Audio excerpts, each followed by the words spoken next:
ជំនាញថ្ងៃទី2trongអនុមោទនា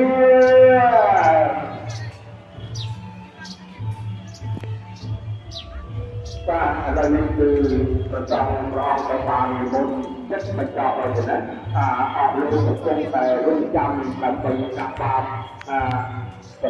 ប្រទានដល់ប្រសំគ្រប់ព្រះអង្គតែកំពុងតែនិមន្តគោចរទៅមក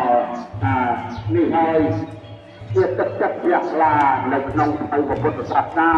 ហើយជាបុណ្យប្រពៃណីទៀតថ្ងៃនេះគឺពុទ្ធបរិស័ទសប្បុរសជនទាំងអស់មានបរិយាកាសទីនេះមកមានក្នុងការបំពេញបុណ្យប្រកបពីផងដែរគឺខ្ញុំដឹងដល់ទេវតាក្នុងចក្រវាឡទាំងមូលណាថ្ងៃនេះកុំចាប់ប្រាទុកនៅក្នុងបទីក្រាមនេះថាពុទ្ធបរិស័ទតែកំពុងតែបំពេញនៅពុទ្ធកិរិយាវត្ថុតែមានដាក់នៅកណ្ដាលបាយទឹកនំចំណីរំទាំងមាននៅបរិមាផ្សេងៗ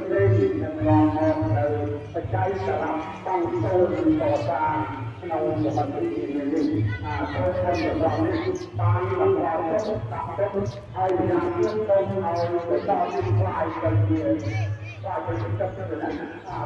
បានហើយចូលដល់នេះមានអាហារនៅក្ន